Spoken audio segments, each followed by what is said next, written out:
Female reproductive system, उसका एक brief revision करते हैं। ओके सो बच्चों, फीमेल रिप्रोडक्टिव सिस्टम दो पार्ट में डिवाइडेड है। First is primary sex organ and second is accessory sex organ.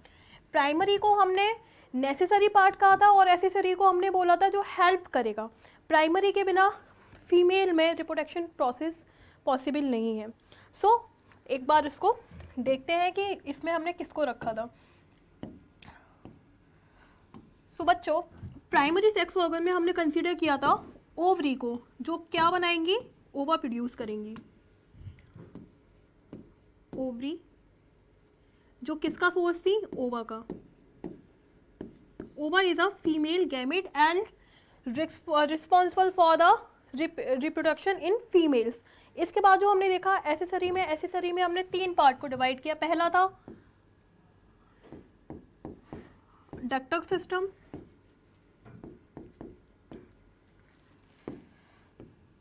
उसके बाद हमने किसको रखा, external genitalia and then accessory glands. Accessory glands वो ग्लैंड थी जिनके किसी भी तरह का सिक्रेशन रिप्रोडक्शन में हेल्प कर रहा था। इसमें हमने दो रखी थी, एक तो थी मेमरी ग्लैंड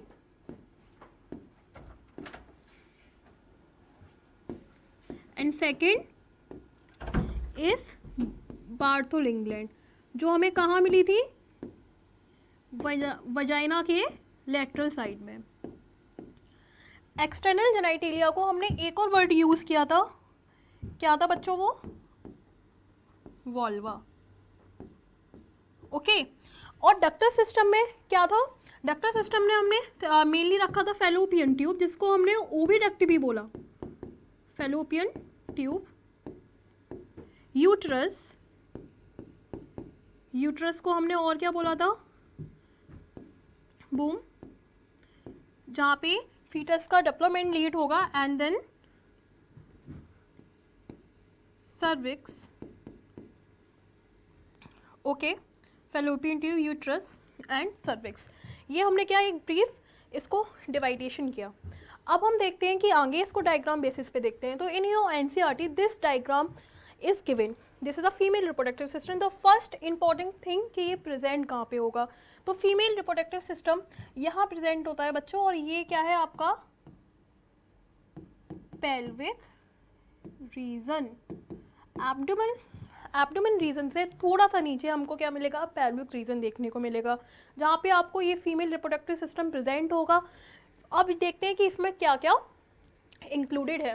जब हम इसको डिस्कस करना स्टार्ट करेंगे बच्चा, तो हमें सबसे बाहर जो मिला इसको ड्रॉ करते हैं, और आपको ये मेरे साथ ड्रॉ करना है नोटबुक पे। सो स्टार्ट करते हैं। हमने इसको यहाँ से स्टार्ट करेंगे बच्चा, ठीक है। ओवरीज और बनाओ, इसमें ये हो गई आपकी ओवरीज, और ये किससे लिंक है, ये है ओवरियन लिगामेंट। दोनों साइड यहाँ पे भी होगा, एक पेयर प्रेजेंट होता है।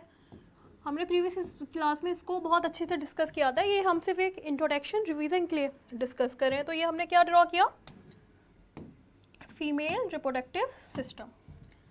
ये जो मैंने कलर किया अभी, ये क्या था बच्चा,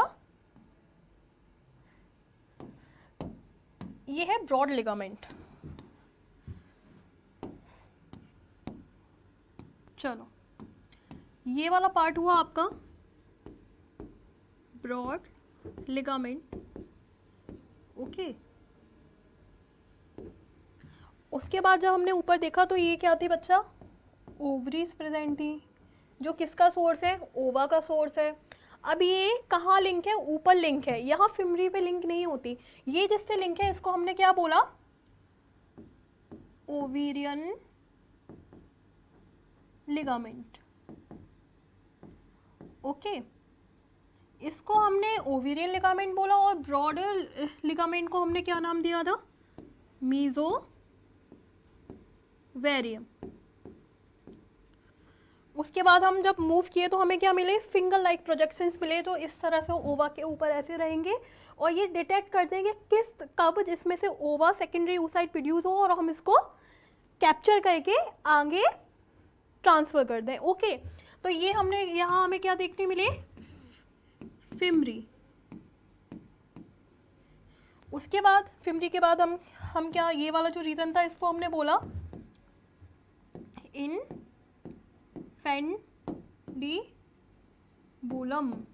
ओके, उसके बाद ये जो है ना, ये पूरा पार्ट, ये क्या है बच्चों, ओविडक्ट है और क्या, फेलोपियन ट्यूब। ये पूरा पार्ट हमने क्या बोला, ओविडक्ट और फेलोपियन ट्यूब।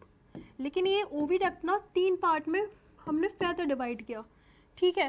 पहले को हमने क्या बोला, इन्फेंटिबुलम। उसके बाद जो ब्रॉडर रीजन है इसका, कोई भी चीज़ हमारी बॉडी में जो थोड़ी सी उभरी हुई है, थोड़ी सी बड़ी है, उसको हमने एम्प्यूला बोला।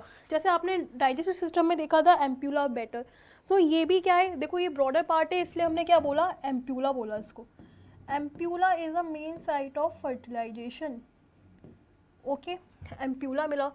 उसके बाद हमें क्या मिला, दिस रीजन इज isthmus.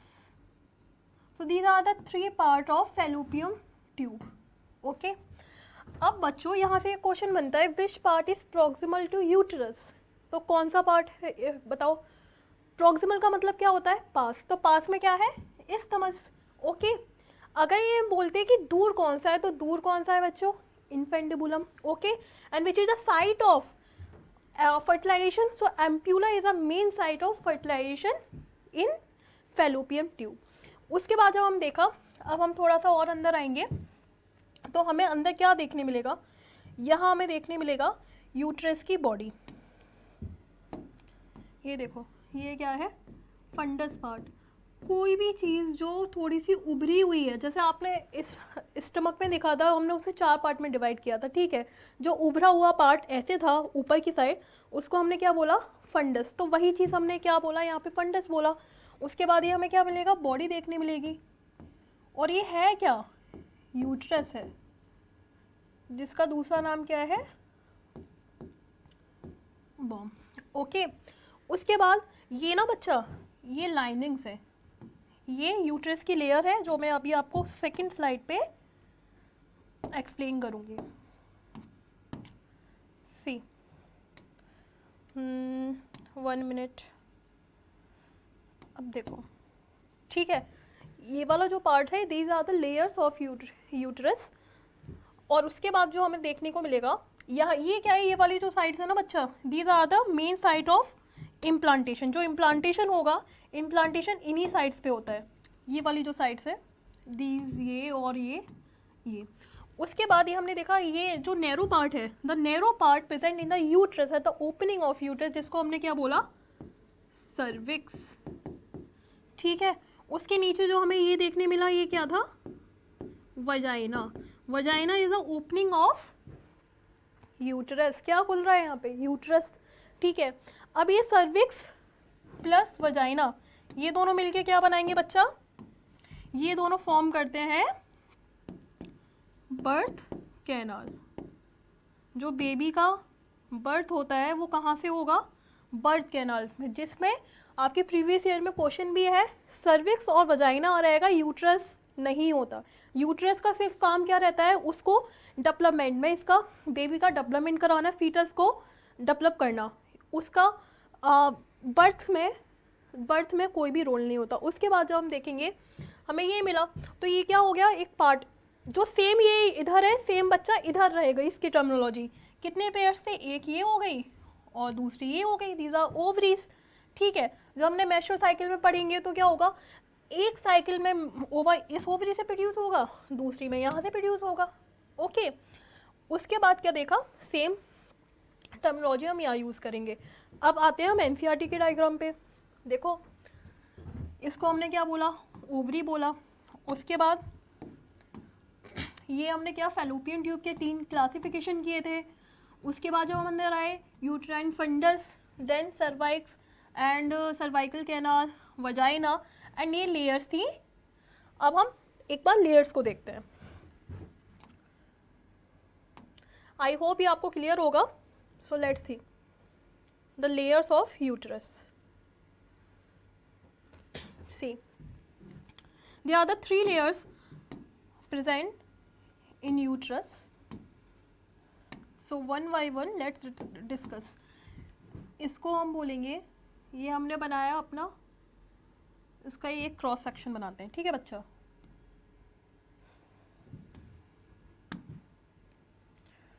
ये हो गया पूरे में, ये आपको साथ में ड्रॉ करना है मेरे। अब इसको हम क्लासिफाई करते हैं। ये क्या हो गई, 3 लेयर्स हम इसमें दिखाएंगे। एक लेयर ये हो गई 1 2 2 और 3। आई होप आपको क्लियर हो रहा होगा। अब देखो इसमें क्लासिफाई करो, 1 2 और ये हो गई 3।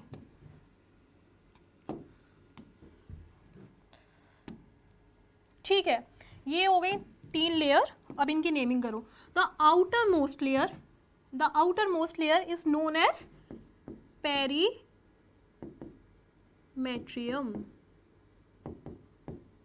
पेरीमेट्रियम हो गई।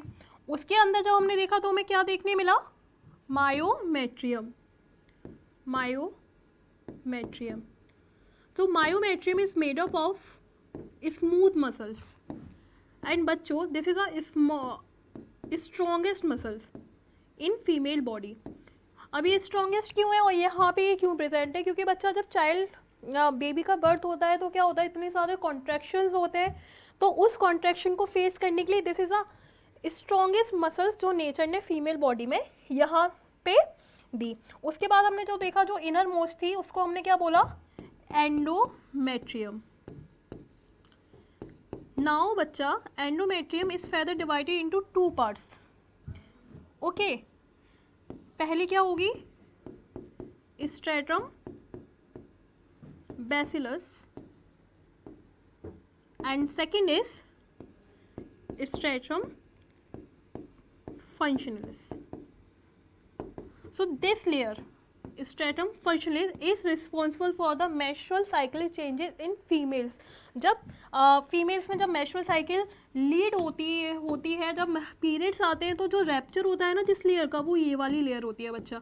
And this layer is rich in vascular system. ये यहाँ पे वेस्कुलर सिस्टम प्रेजेंट है। ओके, ब्लड वेसल्स प्रेजेंट है। तो ये क्या होगा, किसका रैप्चर होता है, this layer, rapture during menses. I hope ये आपको क्लियर होगा। एक बार रिवाइज करते हैं। जब हमने बाहर से देखा तो हमें क्या मिला, पेरीमेट्रियम देखने मिली। उसके अंदर जब हम आए तो हमें मायोमेट्रियम देखने मिली, जिसको हमने स्मूथ मसल्स का, and this is a strongest muscles in female body. उसके बाद जब हमने अंदर देखा तो हमें क्या देखने मिला, endometrium. Now endometrium is further divided into 2 parts. First is stratum basilis and second is stratum functionalis. And now this stratum functionalis is responsible for the cyclic changes in menses in female. Okay, and this layer is rich in vascular supply. Okay, उसके बाद बच्चा एक बार external genitalia को भी discuss करते हैं। अभी तक हमने क्या देखा, आउटर मोस्ट देख लिया। अब देखते हैं कि जो एक्सटर्नल जेनिटेलिया में मेनली क्या है, जो ओपनिंग्स है, जो पार्ट हमें ऊपर से, जब हम देखते हैं फीमेल रिप्रोडक्टिव सिस्टम को, तो जो सिस्टम हमें ऊपर से दिखता है उसको हमने किस में कंसीडर किया, एक्सटर्नल जेनिटेलिया। और इससे पहले जो हमने देखा वो क्या था, internal part. Okay, so let's start. External genitalia, ये डायग्राम भी आपको मेरे साथ ड्रॉ करना है।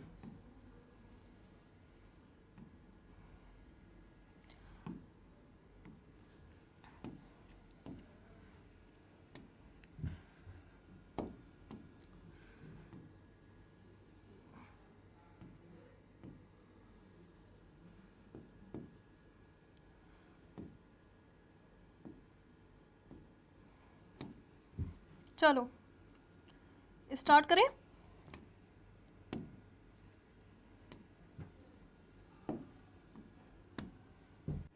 स्टार्ट करते हैं। यहाँ पे ये मैंने बना दिए हेयर्स। ये क्या प्रेजेंट है बच्चा, हेयर्स। अब अब इसकी नेमिंग करते हैं, चलो नेमिंग करते हैं। तो जब हम स्टार्टिंग से ऊपर से देखना स्टार्ट करेंगे बच्चों, तो पहले जो हमें सबसे चीज़ जो पहले देखने मिलेगा, तो इस रीजन में हमें देखने मिलेगा mons pubis. Now this mons pubis is rich in fatty tissue. यहाँ हमें क्या देखने मिलेगा, fatty tissue and hairs. Okay, उसके बाद हम जब थोड़ा नीचे आए तो हमें दो स्ट्रक्चर देखने मिलेंगे। जो हमने सबसे बाहर वाला जो हमें मिला उसको हम क्या बोलेंगे बच्चा, इस वाले को हमने बोला labia majora. Okay, and the inner most, उसके जो अंदर हमें देखने मिला उसको हम क्या बोलेंगे, लैबिया माइनोरा। अब देखो इन दोनों में डिफरेंस क्या है। ये जो आउटर मोस्ट है ना बच्चा, इस पे हमें हेयर्स देखने मिलेंगे, लेकिन जो इनर मोस्ट है इस पे किसी भी तरह के हेयर्स नहीं प्रेजेंट होंगे। इससे हमें क्या पता चलता है, आउटर मोस्ट है। और ये रीज़न है ना जो हमें अंदर देखने मिलता है जिसपे कोई भी हेयर्स प्रेजेंट नहीं है, उसको हमने क्या बोला, वेस्टिबुलम भी बोलते हैं। ओके, उसके बाद जो ऊपर देखो, ये क्या हो गए दो, ये क्या है, लैबिया माइनोरा। जहाँ ऊपर जहाँ ये स्टार्ट होंगे तो ये हमें एक स्ट्रक्चर देखने मिल रहा है। ये जो स्ट्रक्चर है इसको हमने क्या बोला, clitoris. Now this clitoris is homologous organ with the male penis. Okay, जो मेल पेनिस है वो क्या है, copulatory organ present in male. अब यहाँ पे क्या प्रेजेंट है, clitoris which is homologous with male penis. अब देखो ये, अब ये होमोलोगस है किससे, पेनिस से। वो यहाँ पे जो टिश्यू मिल रहे हैं ना वो सेम है जो हमें पेनिस में देखने मिलते हैं, जिनका नाम क्या है, corpus callosum. These are erectile in function.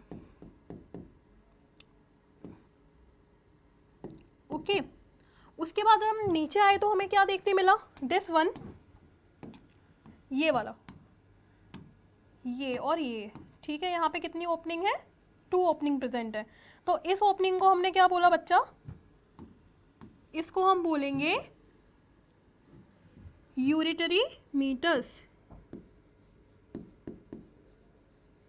यूरिटरी meatus is a opening of urethra. किसकी ओपनिंग है ये, यूरेथ्रा की।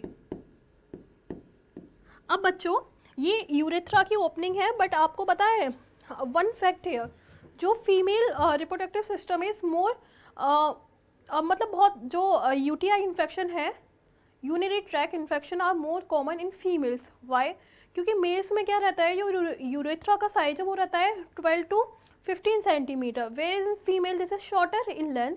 That's why the urinary infection tract infection are more common in females. क्योंकि यहाँ पे इसकी क्या है, लेंथ कम है, शॉर्ट है, तो यहाँ पे क्या है, कॉमन देखने मिलेंगे हमें UTI infections as compare to mails.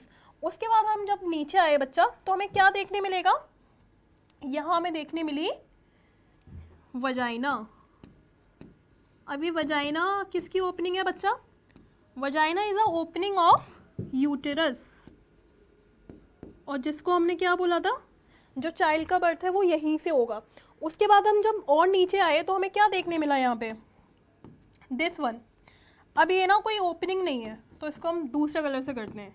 ये कोई ओपनिंग नहीं है, फिर क्या है, ये है बच्चा जहाँ दो लैबिया माइनोरा ऊपर से आ रही है, यहाँ पे जो फ्यूज़न हो रहा है ना जिस पॉइंट पे, ये वो पॉइंट है। ये हमें क्या देखो सेम देखने मिलेगा क्लाइटोरिस जैसा, लेकिन ये नहीं है। Clitoris is responsible for the sexual arousement at the time of sexual excitement in females. Okay, और ये क्या होगा कि यहाँ पे ब्लड वेसल्स एंड जो नर्व सप्लाई है ना बहुत रिच रहती है। ठीक है, इसलिए बहुत सेंसेशन के लिए बहुत ज़्यादा क्या रिस्पॉन्सिबल होता है फीमेल्स पे। लेकिन ये पार्ट हमें लगेगा इस जैसा, लेकिन ऐसा होता नहीं है। तो इसको हमने क्या बोला, फोर्सिटिव। ये कुछ नहीं है, ये बस ये यहाँ क्या हो रहा है, दो लैबिया माइनोरा का फ्यूज़न हो रहा है। ठीक है, और कुछ नहीं है ये। उसके बाद जब हम नीचे आएंगे तो हमें क्या देखने मिलेगा, एनस।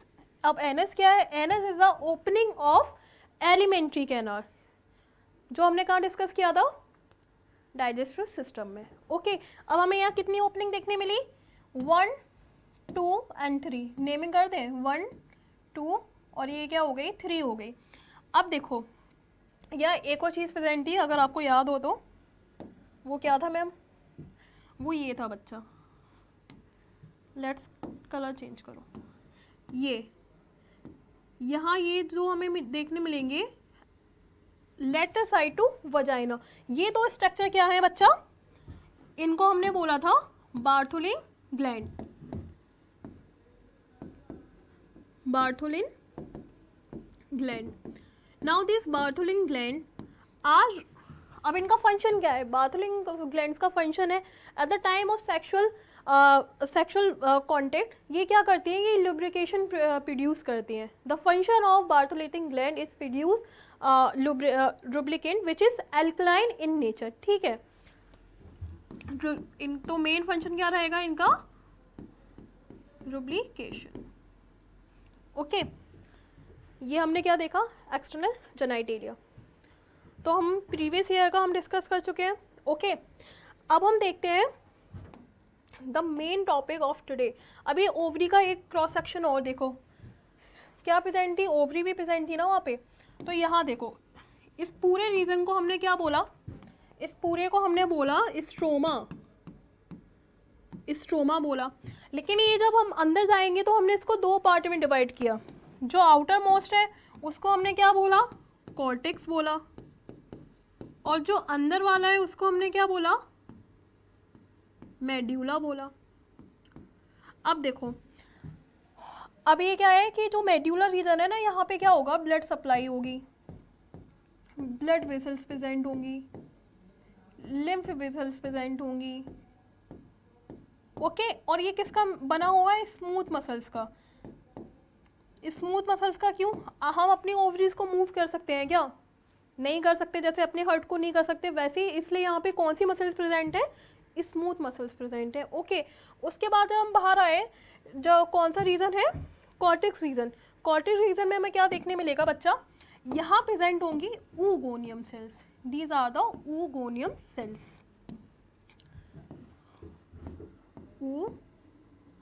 oogoneum। ओके, अब ये जो oogoneum सेल्स है, इनके आसपास इनको, अब ये oogoneum is a very important for the female body, और जो चीज़ VIP होती है उसकी सिक्योरिटी भी होती है। ठीक है, तो इसकी सिक्योरिटी यहाँ कौन प्रोवाइड कर रहा है, इसकी सिक्योरिटी यहाँ प्रोवाइड करेंगे ग्रेनुलोसा सेल्स। ठीक है, तो ये क्या हो गया, oogoneum, और ये इसके आसपास ये क्या है, ग्रेनुलोसा सेल्स। इन दोनों स्ट्रक्चर को मिला के हमने क्या बोला बच्चा, फॉलिकल।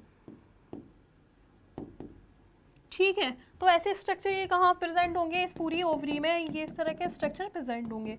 हमने, अब देखो ये हो गई ओवरी, अब इसके बाहर क्या प्रेजेंट है ये और देखते हैं। तो इसके बाहर जो प्रेजेंट है बच्चा, इस तरह से इपिथीलियम प्रेजेंट होगी। अब ये जो इपिथीलियम है इसको हमने क्या बोला, now this epithelium is germinal epithelium, germinal. और कौन सा इपिथीलियम देखा था हमने, 4 टाइप की होती है, क्या होती है, स्क्वेरमस, ट्रोबाइडल एंड कॉलमनार, एंड सेकंड है स्यूडोस्ट्रेटिफाइड। तो ये जो यहाँ मिलने वाली है वो कौन सी है, कौन सी होंगी बच्चा, ट्रोबाइडल,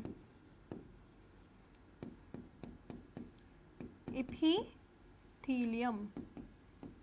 okay, I hope the structure of ovary is clear to you all. अब एक बार हम देख लेते हैं कि ये क्या क्लियर हो गया, फीमेल रिप्रोडक्टिव सिस्टम का स्ट्रक्चर कंप्लीट है। अब हम जो बात करेंगे वो करेंगे oogenesis। ओके, तो स्टार्ट करते हैं। एक बार देख लो हमने क्या क्या देखा, ये था, हमने ओवरी का भी क्रॉस सेक्शन पढ़ लिया, ये स्ट्रक्चर भी पढ़ लिया, लेयर्स भी देख ली। Now this layers is very important, जब हम क्या बात करेंगे बच्चा, मेंस्ट्रुअल साइकिल की बात करेंगे। ठीक है, इसलिए मैंने आपको ये एक बार रिवाइज कराया। ओवरी क्यों इंपॉर्टेंट है, ओवरी का स्ट्रक्चर, क्योंकि हमें oogenesis पढ़ना है। पूरी oogenesis की जो प्रोसेस है कहाँ कंप्लीट होगी, ओवरीज के अंदर। ठीक है, अब चलो अब चलते हैं oogenesis। एक बार ये वो देख लो, the function hormones release by ovary. तो ओवरी का जो बच्चा काम रहता है वो दो तरह का रहता है, एक तो ये हार्मोन प्रोड्यूस करेगी, ठीक है, और दूसरा क्या प्रोड्यूस करती है, ओवा प्रोड्यूस करती है। तो ये दो तरह का नेचर हुआ, अगर ये हार्मोन प्रोड्यूस कर रही है तो क्या हुआ, ये एंडोक्राइन इन नेचर हुई, ठीक है। और हार्मोन्स के अलावा मतलब अगर हार्मोन से वो क्या रहेंगे, वो डक्टलेस रहते हैं, ठीक है, डायरेक्ट ब्लड में जाएंगे। और एक्सोक्राइन है, तो एक्सोक्राइन पार्ट से क्या रिलीज करती है, ये ओवा को करती है। लेकिन यहाँ पे हमें क्या देखना है, हार्मोनल पार्ट। तो ये हार्मोन प्रोड्यूस करेगी, ये क्या करती है, जो पहला करती है प्रोजेस्टेरोन। प्रोजेस्टेरोन का क्या काम रहेगा फीमेल बॉडी में, ये मेंटेन करता है pregnancy, maintain pregnancy. Okay, second hormone is estrogen. Estrogen is the main hormone which is responsible for the menstrual cycle in females। तो क्या फंक्शन रहेंगे इसके, इसके रहेंगे सेकेंडरी सेक्सुअल कैरेक्टर को मेंटेन करना, secondary sexual character plus menstrual cycle. उसके बाद the third hormone is relaxin. अब अच्छा, रिलैक्सिंग का काम क्या है कि जब भी बच्चे का जन्म होगा तो उस टाइम पे क्या होता है कि बहुत ज़्यादा पेन रहता है बॉडी में, तो जो मसल्स है ना, यूट्रेन वॉल की जो मसल्स है उनको रिलैक्स करने का काम इसका क्या रहेगा, रिलैक्सिन हार्मोन का काम रहेगा, जो कौन बना रहा है, ओवरीज बना रही हैं। तो the function of relaxin is to relax muscles of uterus. Now fourth hormone is inhibin. अब इनहिबिन का काम क्या है बच्चा, इनहिबिन का काम रहता है मेल कैरेक्टर्स को फीमेल बॉडी में शो नहीं होने देना। मतलब फीमेल बॉडी, अगर मेरी फीमेल बॉडी है तो मेरी ओवरीज क्या क्या प्रोड्यूस कर रही होंगी, इनहिबिन प्रोड्यूस कर रही होगी, ताकि मेरी बॉडी में मेल कैरेक्टर्स ना आए, ठीक है। तो इसका क्या काम रहेगा, इनहिबिट मेल कैरेक्टर, ठीक है। तो ये क्या हुए, चार हॉर्मोन्स हो गए। पहला क्या रहेगा, प्रोजेस्टेरोन जो प्रेगनेंसी को मेंटेन करेगा। Estrogen is the main hormone which is responsible for the menstrual cycle in female and secondary sexual characters. Okay, and the third hormone is relaxin which help in the relaxation of muscles of uterus, and fourth is inhibin which inhibit male character in female body, and the exocrine part of ovary produce ova जो आगे जाके ovum में convert होके क्या करेगा, fertilisation. अगर fertilisation हुआ तो ये ही आगे बेबी में कन्वर्ट होगा। ओके, प्राइमरी oocyte था, प्राइमरी oocyte जब प्रेजेंट था, एक बार उसको भी देखें बच्चों, ठीक है। जब ये प्राइमरी oocyte बच्चा प्रेजेंट थे तो इसके आसपास जो सेल प्रेजेंट थे वो फ्लैट सेल होंगे। यहाँ ये देखो, ये प्राइमरी oocyte है,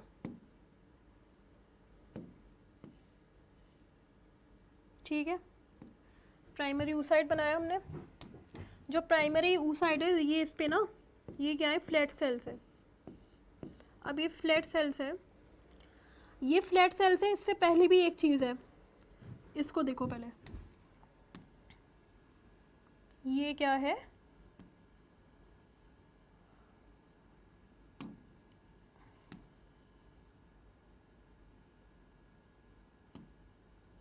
ये देखो। अब बच्चों यहाँ देखो कि यहाँ पे क्या रहती है, मैंने आपको बताया कि ओवरी की जो सराउंडिंग है वो क्या है, फेब्रिस कनेक्टिव टिश्यू। मैंने बोला था आगे बताऊंगी, तो वो पॉइंट यहाँ पे है। ये जो यहाँ पे प्रेजेंट है ना, इसको हमने बोला फेब्रिस कनेक्टिव टिश्यू। एक बार जब ये लेयर यहाँ पे आ जाएगी ना, fibrous connective tissue which is a white fibrous connective tissue, mainly ये वाइट फाइब्रस कनेक्टिव टिश्यू का पार्ट होता है। अब बच्चा, इसका जो नाम है वो क्या है, टुनिका एल्बुजिना। अब बच्चों ये लेयर है ना, ये ही रिस्पॉन्सिबल है जब ये लेयर एक बार आ जाएगी ना, तो उसके बाद इसमें क्या रहता है कि माइटोसिस डिवीजन है वो बंद हो जाता है। एक बार जब ये लेयर यहाँ आ गई, जब ये लेयर आ जाएगी इसके बाद और यहाँ पे डिवीजन नहीं होगा। नहीं तो इसको कैसे पता कि अब माइटोसिस बंद करनी है? इससे पहले जितना माइटोसिस, जितना इसे नंबर बढ़ाना होगा बढ़ा लेगा, उसके बाद ये इसी स्टेज में पड़े रहेंगे। जब बच्चा ये इस स्टेज में पड़े रहेंगे तो यहाँ पे अब क्या हमें अंदर देखने मिलेगा? यहाँ पे हमें क्या मिलेगा? ये क्या है? अब यहाँ दो चीज़ें देखने मिलेंगी, ठीक है। ये यहाँ पे ऊगोनिया पड़े हुए हैं, ऊगोनिया पड़े हुए हैं, और यहाँ क्या पड़े होंगे? Granulosa cells. तो यहाँ पे हमें दो चीज़ देखने मिलेंगी। अब जब ये इसका डेवलपमेंट स्टार्ट होगा तो डेवलपमेंट के टाइम पे बच्चा क्या होगा? यहाँ पे जो फ्लैट सेल प्रेजेंट है ना, ये यहाँ पे अभी क्या प्रेजेंट है? ये फ्लैट सेल प्रेजेंट है। तो पहला जो डेवलपमेंट में प्रोसेस है, द फर्स्ट स्टेप, तो उसको हमने क्या बोला? जो ये फ्लैट सेल है ना, ये कन्वर्ट हो जाएंगे कॉलमनार में। अब इनका कन्वर्जन स्टार्ट हो जाएगा। ये क्या बनेंगे? कॉलमनार सेल्स बनेंगे। और अंदर वही प्रेजेंट है। अंदर क्या प्रेजेंट है बच्चों? ओगोनिया। अब देखो, अब जब ये जाएगी, अभी क्या ये कौन सी स्टेज है? ये प्रीमोडियल स्टेज ही हम डिस्कस करेंगे। प्रीमोडियल से भी पहले वाली स्टेज में आपको बता रही हूँ। अब जब यहाँ आएगा तो इसको हम बोलेंगे प्रीमोडियल, प्रीमोडियल सेल्स। इसको प्रीमोडियल सेल है। अब जब ये डिवाइड करेगा तो यहाँ पे क्या ये हमें देखने मिलेगा? oocyte, ठीक है, oocyte है। और यहाँ पे क्या, ये जो सेल्स है ये कॉलमनार सेल्स है। कॉलमनार सेल्स का इनलार्जमेंट स्टार्ट होगा जब हम यहाँ से आएंगे। इसको हमने क्या बोला? ये क्या है? Primary follicle. प्राइमरी फॉलिक्यूल है ये, प्राइमरी फॉलिक्यूल। अब क्या मैंने आपको बताया कि oocyte is very VIP cell, ठीक है, बहुत वीआईपी है। तो उसके सराउंडिंग में हमेशा आपको कुछ ना कुछ मिलेगा। तो नेचर ने उसको प्रोटेक्ट करने के लिए एक और कवरिंग दी। तो उस कवरिंग को हमने क्या बोला यहाँ पे? Zona pellucida. Zona pellucida. तो this is a cellular layer which is made of glycoprotein. किससे बनी होगी? ग्लाइकोप्रोटीन से होगी। और कहाँ प्रेजेंट है? oocyte। ये क्या है यहाँ पे? Primary oocyte। प्राइमरी oocyte की जो ये कवरिंग है ना, ये वाली कवरिंग, इसको हमने क्या बोला? आई होप आप सबको ये क्लियर होगी। चलो मोटा कर लो इसको। ये वाला बच्चा है ना, इसको हमने क्या बोला? Zona pellucida. अब ये क्या है? प्राइमरी फॉलिक्यूल्स हो जो इसके सराउंडिंग में क्या है? ये ग्रेनुलोसा सेल्स है ना, इसको घेरना स्टार्ट कर देंगे। इन सेल्स को हमने क्या बोला? ग्रेनुलोसा सेल्स, जो क्या बनाएंगे? प्राइमरी फॉलिक्यूल बनाएंगे। अब ये प्राइमरी फॉलिक्यूल है ना बच्चा, ये कन्वर्ट होगा सेकेंडरी फॉलिक्यूल। इसको हमने क्या बोला? Secondary follicle. अब देखो, प्राइमरी फॉलिक्यूल और सेकेंडरी फॉलिक्यूल में क्या डिफरेंस है? ये हमने क्या देख लिया?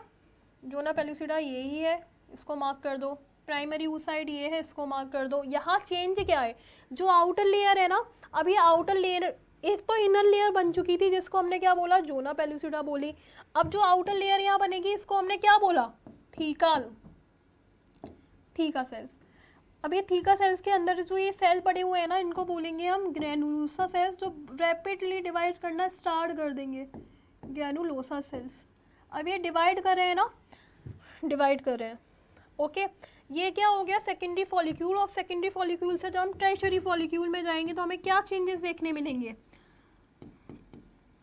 देखो, यहाँ हमें क्या चेंजेस देखने मिलेंगे कि यहाँ पे कुछ सेल्स जो ग्रेनुलोसा सेल्स डिवाइड कर रहे हैं उनके बीच में हमें कैविटीज़ देखने मिलती हैं, ठीक है। ये हमें कैविटीज़ देखने मिल रही है, ये आप देख रहे हो, ये बीच में कैविटी मतलब खाली जगह देखने मिलेगी, ठीक है। वो यहाँ आना स्टार्ट हो जाती है।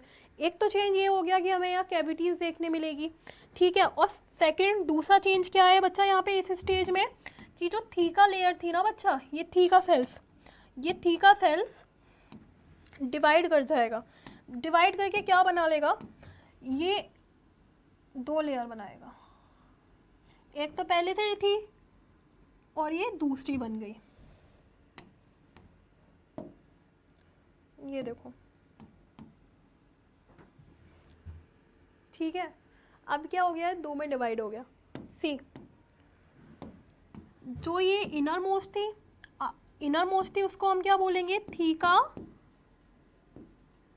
इंटरना, और जो आउटर मोस्ट थी बाहर है तो क्या बोलेंगे, एक्सटर्नल, थीका एक्सटर्ना। ओके, उसके बाद जो ये कैविटी है, ये कैविटी यहाँ बनना स्टार्ट हो जाएगी, एंड देन ये वही है, जोना पेलुसिडा ही है, ये जोना पेलुसिडा, और उसके अंदर क्या है, अभी भी क्या है, टर्शियरी फॉलिक्यूल के अंदर हमें क्या देखने मिलेगा, oocyte, primary oocyte, primary oocyte। Okay, और ये क्या हो गया, ये क्या है सब, ग्रेनुलोसा सेल्स। ओके, जो रैपिडली डिवाइड करेंगे। अब मैं आपको जब मेस्ट्रुअल साइकिल पढ़ाऊंगी तो आपको यहाँ बहुत एक चीज़ याद रखनी है तब के लिए, जो ये यहाँ पे ये ग्रेनुलोसा सेल्स है ना, they are the primary source of estrogen in female body. ठीक है, ये जो डेवलपमेंट लीड हो रहा है ना, डेवलपमेंट लीड हो रहा है, तो यहाँ पे जो ये हार्मोन्स बनाएंगे, यही ग्रेनुलोसा सेल्स क्या बनाते हैं, एस्ट्रोजन, और यही एस्ट्रोजन रेस्पॉन्सिबल है जो आगे जाके ब्रेन में सिग्नल देगा कि अब क्या है, जो एलएस एफएसएच प्रोड्यूस होंगे, यही आगे क्या फीडबैक चलता है जो आगे जाके लीड करेगा menstrual cycle. This estrogen is responsible for the menstrual cycle, और जिसको प्रोड्यूस कौन कर रहा है, ये ग्रेनुलोसा सेल्स प्रोड्यूस कर रहे हैं। ठीक है, ग्रेनुलोसा सेल्स देखो कब प्रोड्यूस हो रहे हैं, ये प्राइमरी oocyte तो पड़ा हुआ था, प्राइमरी oocyte का जब डेवलपमेंट होना स्टार्ट हो जाएगा तब जाके, जैसे जैसे डेवलपमेंट होगा वैसे वैसे, जब प्राइमरी सोर्स, अब इसका जो रिच सोर्स है ना एस्ट्रोजन का, वो क्या है, टर्शियरी फॉलिक्यूल और ग्राफिन फॉलिक्यूल। क्योंकि देखो यहाँ पे तो अभी प्राइमरी फॉलिक्यूल क्यों नहीं है, क्योंकि यहाँ पे तो ग्रेनुलोसा सेल्स ही नहीं है ना। यहाँ पे ग्रेनुलोसा सेल्स बढ़ते जा रहे हैं, और जो सबसे ज़्यादा पीक पे कब होंगे, जब ये फुल डेवलप हो जाएगा। फुल डेवलप किस कंडीशन में होगा, ग्राफिन फॉलिक्यूल में। ओके, यहाँ इतने ज़्यादा सोर्स होंगे।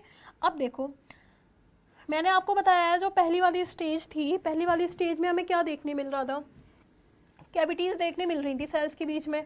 अब वो कैविटी ना सारी मिलके एक हो जाएंगी, सारी कैविटी मिलके एक बड़ी कैविटी बना देंगी, जिसको हमने क्या बोला बच्चा, उसको हम बोलेंगे एंट्रम।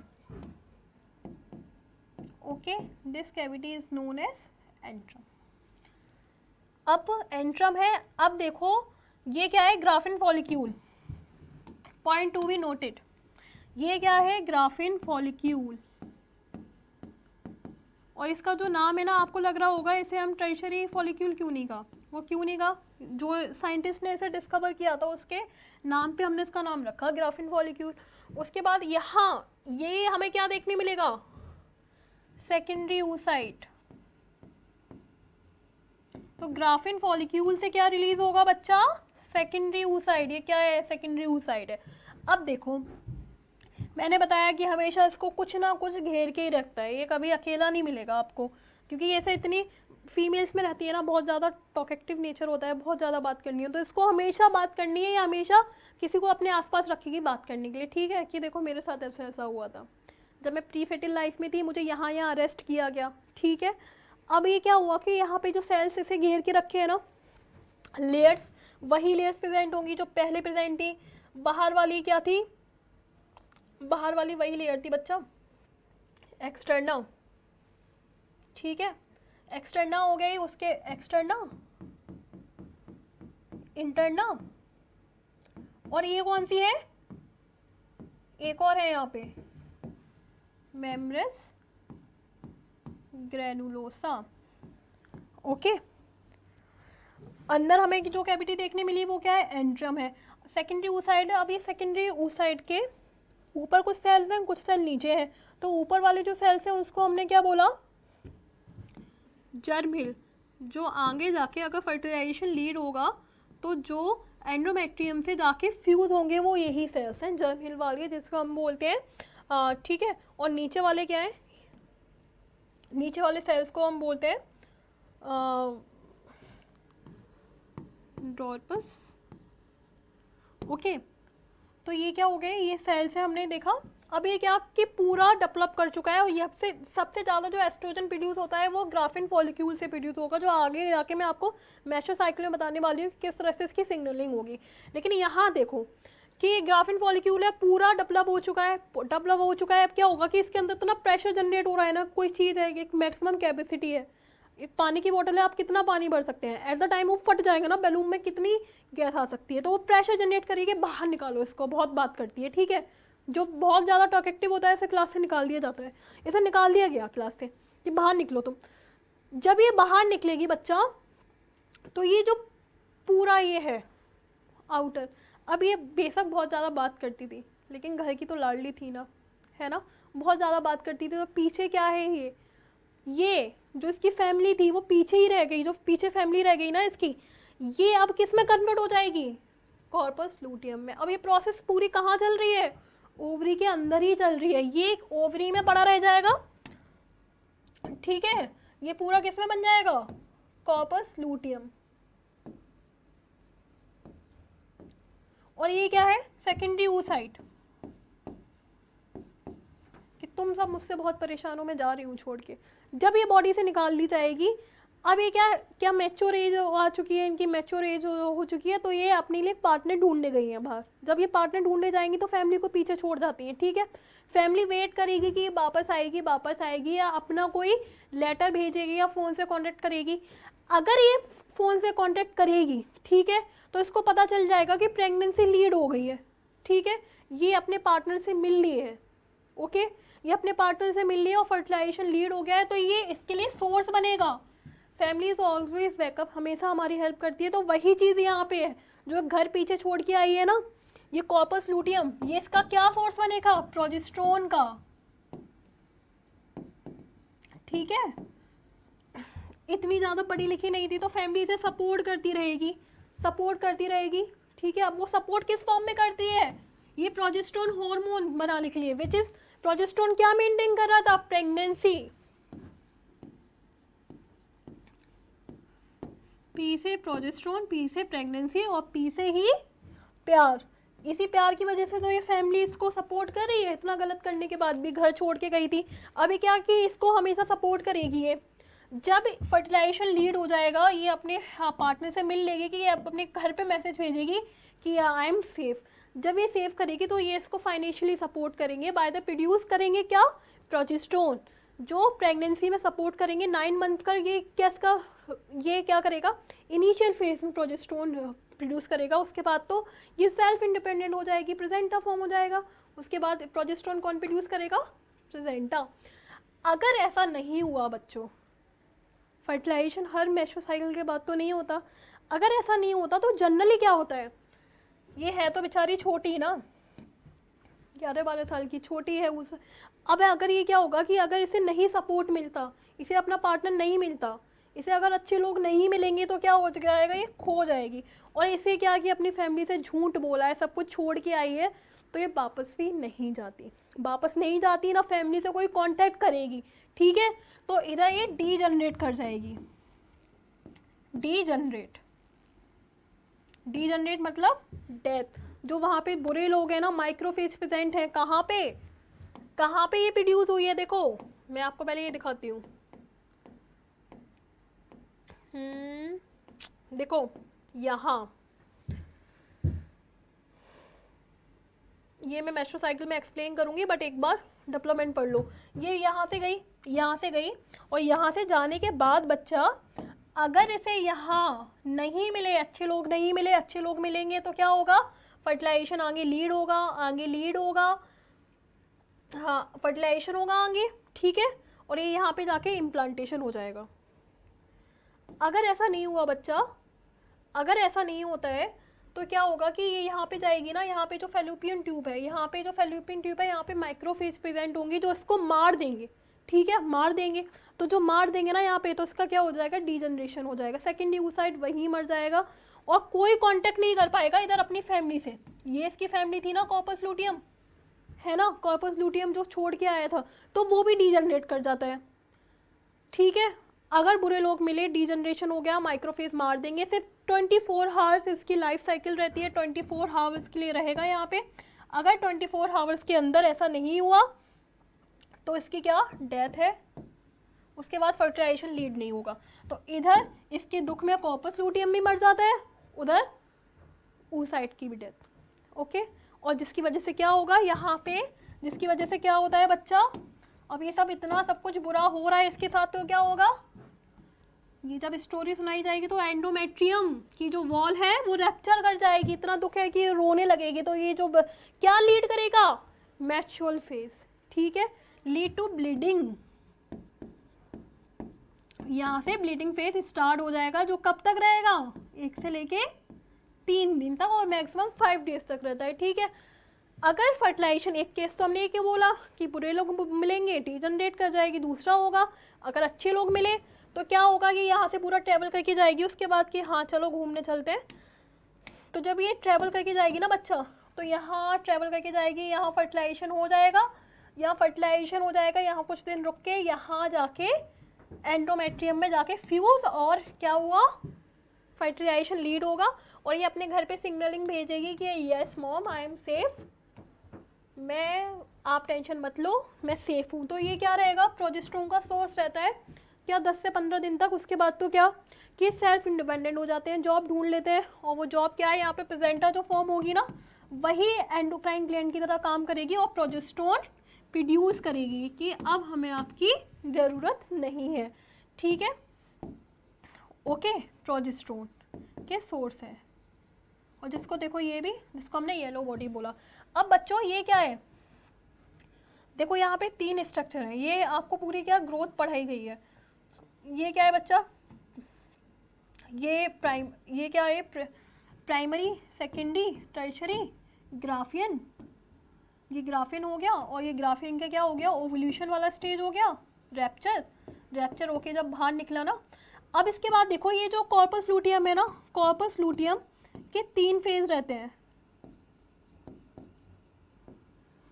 ये मैं आपको मेसोसाइकिल पढ़ाने के बाद समझाऊंगी, अभी आपको ये समझ आया ना, फेट ऑफ सेकेंडरी oocyte, ठीक है। ग्राफिन फॉलिक्यूल का ये डेवलपमेंट है कि किस तरह से डेवलपमेंट हुआ, प्राइमरी बना, सेकेंडरी बना, टर्शरी बना, उसके बाद ग्राफिन फॉलिक्यूल रैप्चर होगा, सेकेंडरी oocyte को बाहर निकाल देगा, ठीक है। बाहर निकाल देगा तो क्या होगा, क्या लेके जाएगा, सिर्फ जोना पेलिसिडा है, और आसपास उसकी जो लेयर्स हैं, क्या लेयर्स रहेंगी, कोरोना रेडिएटा, ठीक है, एक ये पूरी लेयर लेके जाता है। और पीछे क्या रह जाएगा, कॉर्पस लूटियम जो वेट करता है कि प्रेगनेंसी हो, प्रोजेस्टेरोन प्रोड्यूस करेगा, अगर नहीं होती तो डीजनरेट कर जाते हैं ओवा और ये कॉर्पस लूटियम दोनों, जो पहले येलो, पहले रहता है रेड, जब नया बना होता है, उसके बाद yellow, and then white body, albicans, and then degenerate. I tell you very interesting fact कि जो है मेस्ट्रुअल साइकिल, सो बच्चा, menstrual is also known as reproductive cycle in females. अब ये है, ये जब स्टार्ट रहती है, जब ये स्टार्ट होगी तो हम इसको क्या बोलते हैं, स्टार्ट होती है प्यूबर्टी से स्टार्ट होगी, और तो हम इसको क्या बोलेंगे, मीनार्क, जिसका टाइम है 18 ईयर्स। और एंड कब होती है, एंड रहेगी ये एट द एज ऑफ 50 से 55, जिसको हम बोलते हैं मीनोपॉज। ओके, स्टार्टिंग को हम बोला, ये क्या है, स्टार्ट, और ये क्या है, एंड, ठीक है। और ये ऐसा होता क्यों है, क्योंकि इसके पास जो फॉलिक्यूल सेल्स होते हैं वही एंड कर जाते हैं, डीनेचर हो जाते हैं, बचते ही नहीं है, तो आगे मेस्ट्रुअल साइकिल लीड ही नहीं होती। अब बच्चा, जो रिप्रोडक्टिव साइकिल रहती है वो 2 तरह की रहती है मेनली, एक तो रहती है मेस्ट्रुअल साइकिल एंड दूसरी रहती है ऑस्ट्रिच साइकिल। ऑस्ट्रिच साइकिल जो हमें देखने मिलती है वो डॉग और कैट्स में देखने मिलती है मेनली, उनकी रिप्रोडक्टिव साइकिल को हमने ऑस्ट्रिच साइकिल का, जो 2 तरह की होगी, एक तो होगी मोनो ऑस्ट्रिच मीन्स जो ईयर में एक ही बार हो या सिर्फ एक ही बार हो लाइफ में, तो ये क्या होगा, 1 टाइम.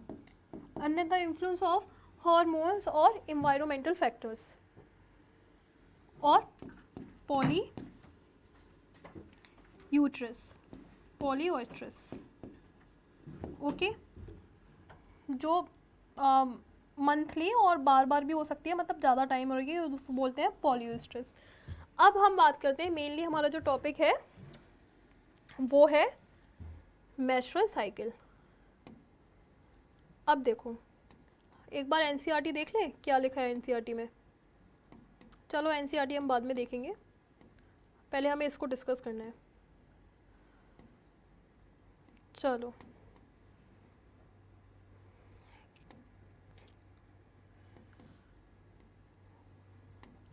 चलो जो मेंस्ट्रुअल साइकिल रहती है बच्चा, अभी हमने देखा oogenesis, मतलब oogenesis में अभी तक हमने क्या देखा कि किस तरह से एग का डेवलपमेंट हुआ है, सेकेंडरी oocyte किस तरीके से बना.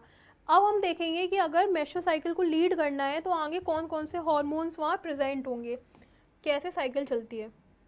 तो ये देखो एनसीईआरटी में आपके ना ये ग्राफ दिया हुआ है, ये दिया हुआ है, मतलब यहाँ क्या रहते हैं बच्चा, 4 फेज रहेंगे, 4 फेज रहते हैं.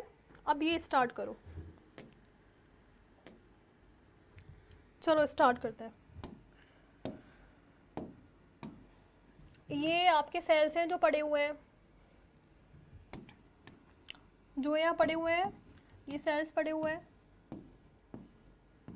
ये बहुत सारे फॉलिक्यूल सेल्स प्रेजेंट हुए हैं आपके ओवरी में.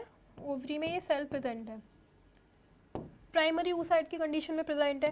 प्राइमरी oocyte की कंडीशन में जब ये प्रेजेंट रहते हैं यहाँ पे, अब क्या होगा बच्चा, अब यहाँ पे ब्रेन से, ब्रेन का कौन सा रीजन है, ये कौन सा रीजन है, हाइपोथैलेमस. जो हाइपोथैलेमस रीजन है ब्रेन का, वो अब हार्मोन्स बनाना स्टार्ट करेगा.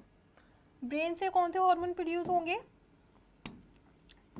हाइपोथैलेमस पार्ट, जो हाइपोथैलेमस पार्ट है वो प्रोड्यूस करेगा GnRH. हाइपोथैलेमस से क्या बना, GnRH, which is gonadotropin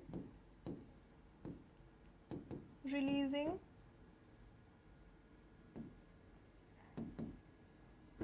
hormone. Okay, releasing hormone. अब ये जाके किस पे एक्ट करेगा बच्चा, ये जाके एक्ट करेगा एंटीरियर पिट्यूटरी. अब यहाँ पे क्या हो गया, एंटीरियर पिट्यूटरी के 2 पार्ट रहते हैं, एक तो रहेगा एंटीरियर और दूसरा रहेगा पोस्टीरियर. तो ये एंटीरियर पार्ट को जाके एक्टिवेट करेगा और यहाँ से क्या प्रोड्यूस होगा, यहाँ से जाके बच्चा 2 हार्मोन प्रोड्यूस होंगे. First is LH, second is FSH. Okay, अब जो LH है वो है ल्यूट्राइजिंग हार्मोन और जो ये है FSH, ये है follicular stimulating hormone. This hormone is very important for the development of folliculars which is present in ovary. Stimulating, आपको इसके वर्ड से ही समझ में आ रहा होगा, फॉलिकुलर को क्या करेगा, स्टिमुलेट करेगा ग्रोथ होने के लिए. अब जैसे कि ब्रेन में ये एंडोक्राइन है, एंडोक्राइन नेचर के हैं, तो मतलब क्या, इनका जो सीक्रेशन है वो कहाँ जाएगा, ब्रेन में जाएगा ना बच्चा. तो जब ब्रेन ब्लड में जाएगा ना, तो ये ब्लड से कहाँ पहुँचेंगे, ओवरी के पास, वही ब्लड इसके पास है.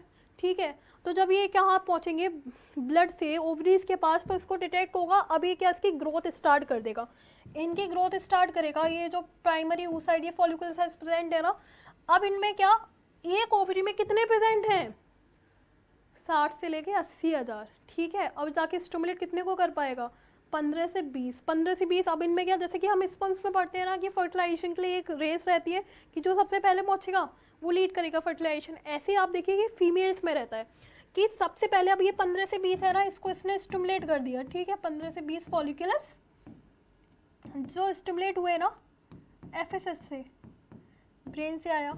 अभी जो स्टिमुलेट हुए ना, अभी ये ग्रो करना स्टार्ट करेंगे, सबसे पहले हम होंगे, सबसे पहले हम होंगे. अब जब ग्रोथ होना जब स्टार्ट हो जाएगी ना इसकी, तो ये प्राइमरी स्टेज है, ये सेकेंडरी स्टेज है, ये टर्शरी स्टेज है. अब देखो यहाँ पे ट्विस्ट ये है बच्चा कि ये ग्रो करना तो स्टार्ट कर देंगे, लेकिन आपको याद हो तो मैंने आपको क्या बताया था, क्या बताया था मैंने आपको, याद है, estrogen, estrogen is responsible for the menstrual cycle in females. वो मैंने क्यों बोला था, क्योंकि ये जो है ना यहाँ पे एस्ट्रोजन, अभी ये सेल्स है ना यहाँ पे, क्या अब ये ग्रो कर रहा है तो यहाँ पे ग्रेनुलोसा सेल्स भी तो बढ़ रहे होंगे ना। अब यहाँ पे जो ये ग्रेनुलोसा सेल्स है ना, these are the rich source of oestrogen. Granulosa cells जो क्या प्रोड्यूस कर रहे हैं, एस्ट्रोजन। और मैंने बताया था कि प्राइमरी तो प्रोड्यूस ही नहीं करते ना, प्राइमरी सेल्स है। अब एक बात बताओ, प्राइमरी तो प्यूबर्टी से पहले भी पड़े हुए थे, प्राइमरी oocyte वो क्यों नहीं मैचुरेशन स्टार्ट कर रहे थे, वो भी तो एस्ट्रोजन प्रोड्यूस कर पा रहे थे, कर सकते थे ना, नहीं कर पाए क्योंकि ग्रेनुलोसा सेल्स का डेवलपमेंट नहीं था। अब जब प्राइमरी सेल्स कन्वर्ट होंगे सेकेंडरी फॉलिक्यूल में, देन टर्शरी फॉलिक्यूल से, तो प्राइमरी ये सेकेंडरी और tertiary are the rich source of estrogen, क्योंकि यहाँ पे ग्रेनुलोसा सेल्स का डेवलपमेंट स्टार्ट हो चुका है और ये क्या एस्ट्रोजन प्रोड्यूस कर रहे हैं। अब जो एस्ट्रोजन है ना बच्चा, जो सेल जो फॉलिक्यूल जितना ज़्यादा डेवलप कर पाएगा, जितनी जल्दी, अब देखो अगर टर्शरी है, रेस लग रही है, एक बात बताओ, ये मैंने आपको बताया ये गेट लगा हुआ है और यहाँ पे ये रोबोट्स हैं, और रोबोट्स किससे चलते हैं, लाइट से चलते हैं, ठीक है। अब ये रोबोट्स अगर लाइट से चलते हैं और मैंने एकदम से इनसे बोला कि जो सबसे ज़्यादा पहले गेट बंद करेगा, ये गेट है, ठीक है, यहाँ पे प्लग लगा हुआ है, रेस है, यहाँ प्लग लगा हुआ है, जो सबसे पहले पहुँचेगा वो उसको बंद कर देगा। अगर ये सबसे पहले पहुँचा, रोबोट ए सबसे पहले पहुँचा, तो यहाँ पहुँच गया, इसने बंद कर दिया, ठीक है। अब जो इसके पीछे आ रहे हैं, ये सब चलते तो लाइट से ही है ना, लाइट से चल रहे हैं, तो पीछे वाले आ रहे हैं, ये सब रुक जाएंगे क्योंकि उसने प्लग हटा दिया, प्लग हटा दिया, लाइट नहीं है, तो ये सब तो चलना बंद हो जाएंगे ना बच्चा, बंद हो गए क्योंकि लाइट नहीं है, आगे चलें कैसे। ऐसी जो ग्राफिन फॉलिक्यूल है ना, ये हो गया Graafian follicle, this is a rich source of oestrogen, ये इतना ज़्यादा प्रोड्यूस कर देगा। अब ये क्या होगा, जो एस्ट्रोजन है, एस्ट्रोजन लीड करेगा क्या, नेगेटिव फीडबैक दोनों पे, हाइपोथैलेमस पे कि तुम अपना ये जीएनएस बनाना बंद कर दो, और ये क्या है फॉलिकुलर स्टिमुलेटिंग हार्मोन पे, ये एंटीरियर साइड पे जाएगा, तो यहाँ पे किसका बंद करवाएगा, एलएच और एफएसएच का प्रोडक्शन बंद करवा देगा कि तुम बंद कर दो, मैं ग्रो हो चुका हूँ। अभी ऐसा करना क्यों ज़रूरी था बच्चों, ऐसा करना इसलिए ज़रूरी था क्योंकि एक टाइम पे हमें एक ही oocyte चाहिए, नहीं तो मल्टीपल प्रेगनेंसी लीड करेगा। अगर इतने सारे ये फॉलिक्यूल सब डेवलप कर जाएंगे तो उसको रोकने के लिए क्या करना पड़ा नेचर को, कि ये जितनी जल्दी ग्रो होगा कि मैं सबसे पहले, मैं सबसे पहले।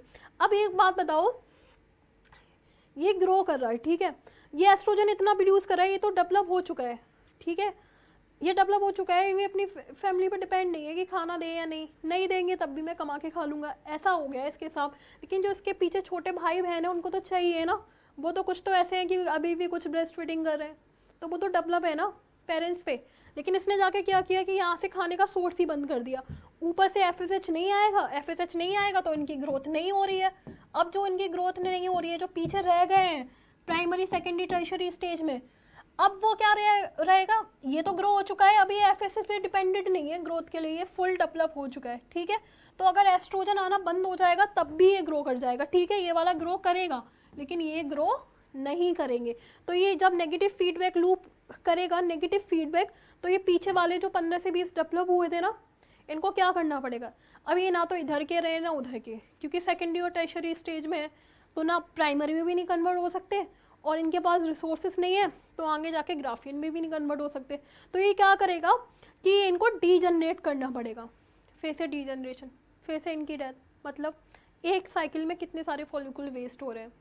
इनको क्या बोलेंगे, फॉलिकुलर एस्ट्रेशिया बोला हमने, जो ये पीछे वाले जितने भी रह जाएंगे ना, इनको क्या करना पड़ेगा, एस्ट्रेशिया करना ही पड़ेगा, ना चाहते हुए भी करना पड़ेगा।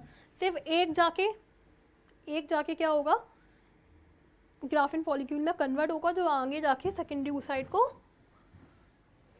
क्या करेगा, ग्रो करेगा। अब देखो, अभी आपको देखो समझ आएगी साइकिल। यहाँ क्या था, ये क्या था, primary secondary tertiary Graafian follicle, development हो रहा है। जब डेवलपमेंट हो रहा है बच्चा, तो मैंने बताया ना कि जब ये डेवलपमेंट हो रहा है तो यहाँ एस्ट्रोजन का कोई सोर्स, कोई काम नहीं रहेगा। क्यों, क्योंकि प्राइमरी oocyte तो प्रोड्यूस ही नहीं कर रहे ना। तो जब तक प्राइमरी oocyte है बच्चा, तब तब तक एस्ट्रोजन प्रोड्यूस नहीं हो रहा। जब तक प्रोड्यूस नहीं हो रहा, जब तक ग्राफिन, जब से देखो ट्रेशरी से सेकेंडरी में ट्रेशरी में गया तो यहाँ से अब इसकी पीक बढ़ना स्टार्ट हुई। ग्राफिन फॉलिक्यूल में होगा तो ये पीक पे होगा। क्यों? क्योंकि Graafian follicle the source of oestrogen. Granulosa cells बना रहे हैं यहाँ पे। कौन से सेल्स हैं? Granulosa cells. ठीक है, इतना याद रखेंगे, लिख देते हैं। चलो, ग्रेनुलोसा सेल्स, ठीक है, बना रहे हैं। अब जाके एक एक करके हम पढ़ते हैं। अब यहाँ पे बच्चा क्या होगा, ये देखो, मैंने आपको बताया कि ऊपर से ब्रेन से जो सबसे पहले जो हार्मोन रिस्पॉन्सिबल है फॉलिक्यूल की ग्रोथ के लिए, अभी यहाँ पे ल्यूट्राइजिंग हार्मोन का इतना काम नहीं है, लेकिन जो देखो स्टार्टिंग में जो हाई पीक रहती है वो किसकी रहती है? एफएसएच की। एफएसएच मेनली रिस्पॉन्सिबल है ग्राफिन फॉलिक्यूल की ग्रोथ के लिए। जैसे जैसे अब ये क्या, एक तरह से देखो कि दोनों एक दूसरे के एक्शन को बंद कर रहे हैं। क्यों? यहाँ से देखो एस्ट्रोजन अगर बढ़ रहा है तो वैसे ग्राफिन फॉलिक्यूल कम होने, एफएसएच कम होना स्टार्ट कर देता है। अब देखो जब तक ये एफएसएच बढ़ रहा था तब तक फॉलिक्यूल्स की ग्रोथ होगी। फॉलिक्यूल एफएसएच बंद हुआ और यहाँ पे एस्ट्रोजन बढ़ रहा है। क्योंकि एस्ट्रोजन क्या कर रहा है बच्चा, इस पे जाके नेगेटिव फीडबैक दे रहा है। ठीक है, नेगेटिव फीडबैक। अब क्या करेगा बच्चा, ये क्या हुआ, कम होना स्टार्ट हुआ। और जब तक ग्राफिन फॉलिक्यूल होगा, ग्राफिन फॉलिक्यूल की स्टेज पे एस्ट्रोजन अपने पीक पे होगा और एफएसएच सबसे लीस्ट होगा। अब बच्चा एक चीज़ आपको याद रखनी है, यहाँ पे जो एस्ट्रोजन है ना, ये दोनों तरह की फीडबैक करता है। पॉजिटिव भी करेगा, नेगेटिव भी करेगा। अब यहाँ पे देखो कि ये नेगेटिव कैसे करता है। ये नेगेटिव तो कर रहा था, अब ये पॉजिटिव कैसे करेगा? क्योंकि यहाँ पे अगर LH और FSH की पीक आ रही है, उसके साथ एस्ट्रोजन की भी पीक आ रही है। आपको 3 पीक देखने मिल रही है। तो अब उसको देखो, यहाँ क्या, ये देखो, ये क्या था, जब ये पहुँचा बढ़ा, अब ये जब ये यहाँ पे मैक्सिमम पे पहुँच जाएगा ना, जब तक बढ़ रहा था तब तक LH को रोक के रखेगा। ये क्या है? एस्ट्रोजन है, एस्ट्रोजन। लेकिन ये जब पीक पे पहुँच जाएगा एक टाइम पे, अभी तक क्या कर रहा था, ये फॉलिक्यूल्स के ग्रोथ को रोक रहा था, क्योंकि ब्रेन से एफएसएच का बनना इसने बंद कर दिया बाय नेगेटिव फीडबैक। अब ये क्या करेगा? पॉजिटिव फीडबैक में ये क्या करता है बच्चा? पॉजिटिव फीडबैक जब एक टाइम के बाद, कुछ हावर्स के बाद क्या रहेगा कि इसने पीछे बनना बंद कर दिया। ग्राफिन फॉलिक्यूल तो है, वो तो डेवलपमेंट करा रहा है ना, वो तो एस्ट्रोजन प्रोड्यूस कर रहा है ना। तो जब मैक्सिमम एस्ट्रोजन पीक, जब ये पीक पे होगा, देखो इसकी पीक है, तो ये ब्रेन में जब एक मैक्सिमम स्टेज पे पहुंच जाएगा ना, तो ये क्या होगा, हाइपोथैलेमस इसको डिटेक्ट कर लेगा कि इसकी कंसंट्रेशन अब चेंज नहीं हो रही है। मतलब क्या, अब ये टाइम आ गया है, अब ये क्या करेगा, अब ये लीड करेगा पॉजिटिव फीडबैक। अब ये हाइपोथैलेमस के पास जाएगा कि अब तुम GnRH प्रोड्यूस करो, गोनाडोट्रोपिन हार्मोन बनाओ, और ये आगे जाके क्या बनाएगा, LH और FSH बनाएगा। ठीक है, LH और FSH बनाएगा, जो आगे जाके, अब ये एक साथ यहाँ तक कम प्रोड्यूस कर रहा था, जब इसने पॉजिटिव फीडबैक देगा, point to be noted, negative feedback दे रहा था तो रोक रहा था। अब जब पॉजिटिव फीडबैक देगा ना कि हाँ बनाओ, अब ज़रूरत है, अब निकालना है, अब मुझे ऐसे निकालना है बाहर, तो ये क्या करेगा, एकदम से सर्च आएगा। जब ये पॉजिटिव फीडबैक देके दोबारा से सिग्नल देगा ब्रेन को। अब यहाँ से जो हार्मोन प्रोड्यूस होंगे वो क्या होंगे, FSH तो पहले ही प्रोड्यूस हो रहा था, पहले जब स्टार्टिंग में था, क्योंकि एस्ट्रोजन का सोर्स नहीं था। जब एस्ट्रोजन का सोर्स जाएगा, जब पॉजिटिव फीडबैक जाएगा, तो सबसे ज़्यादा जो प्रोड्यूस होगा वो LH होगा। तभी ये आगे जाके लीड करता है LH सर्च। हमने किसको कहा, हमने इसको कहा, जो किसकी वजह से हो रहा है, प्रोजेस्टेरोन की, एस्ट्रोजन की पॉजिटिव फीडबैक की वजह से हो रहा है। तो देखो यहाँ पे हमें क्या मिला, हमें LH सर्च मिला।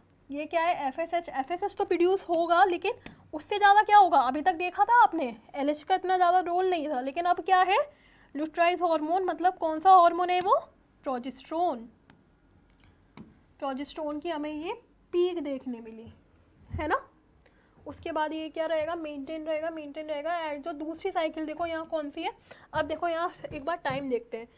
पहला दिन था तो क्या, ये यूट्रेंस की एक्टिविटी है, यहाँ पे 4 फेज हो रहे हैं, एक और ये ओवीए इवेंट्स और ये वाले, यहाँ पे 2 हार्मोन प्रोड्यूस हो रहे हैं, एस्ट्रोजन प्रोजेस्टेरोन। प्रोजेस्टेरोन अभी स्टोरी में नहीं है, ठीक है, जब तक ये अपना घर नहीं छोड़ता तब तक प्रोजेस्टेरोन स्टोरी में नहीं है, ठीक है। उसके बाद अभी तक हम सिर्फ 3 हार्मोन डिस्कस कर रहे हैं, एस्ट्रोजन और उससे फीडबैक से जो FSH और LH प्रोड्यूस हो रहे हैं। ये दोनों कहाँ से प्रोड्यूस हो रहे हैं? ये कहाँ से प्रोड्यूस हो रहे हैं बच्चा? ब्रेन से। ब्रेन के किस पार्ट से? हाइपोथैलेमस से। हाइपोथैलेमस से बन रहे हैं।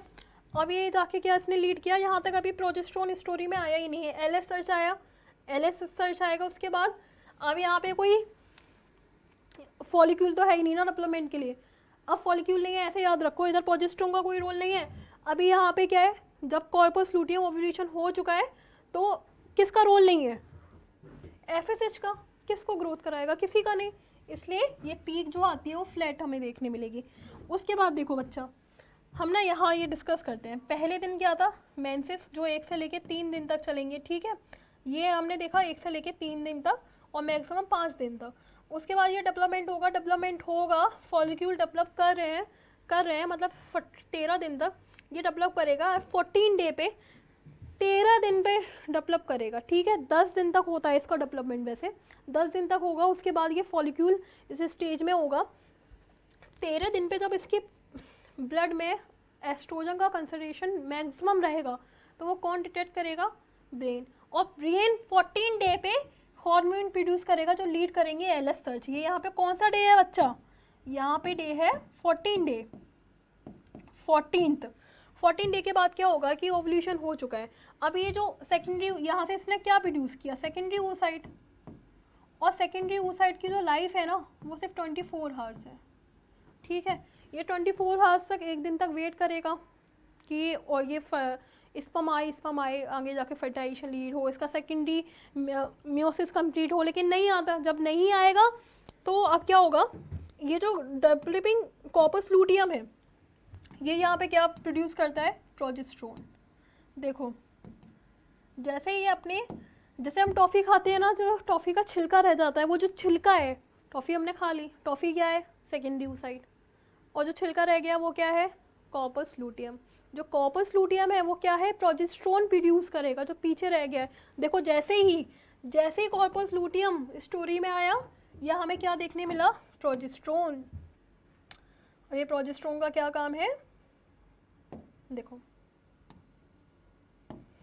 ये क्या था इसका, अभी तक ये बिल्कुल फ्लैट पीक आ रही थी क्योंकि फॉलिक्यूल सेल से प्रोड्यूस नहीं करते।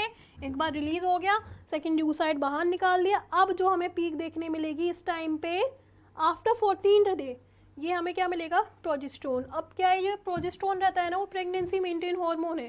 अब इसे सपोर्ट करना है ना, मैंने बोला कि ये पैसा, घर वाले पैसा भेज रहे हैं, प्यार भेज रहे हैं, तभी तो ये मेंटेन करने के लिए एंडोमेट्रियम की जो लाइनिंग है ना वो भी थिक रहेगी। क्योंकि अगर फर्टिलाइजेशन हो गया तो इम्प्लांटेशन के लिए ये चाहिए। एंडोमेट्रियम थिक होना बहुत ज़रूरी, नहीं तो इम्प्लांटेशन कहाँ होगा? बेबी यहीं तो आएगा। बेबी जो यहाँ पे ज्वाइन करना है वो यहीं तो होगा ना बच्चों। एंडोमेट्रियम की लाइनिंग, ये क्या है? एंडोमेट्रियम ही तो है, ठीक है।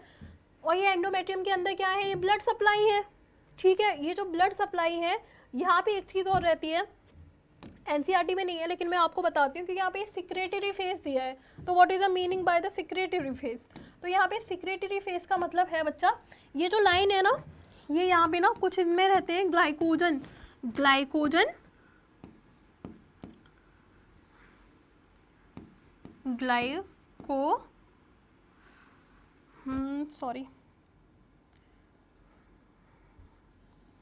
यहाँ क्या रहेंगे?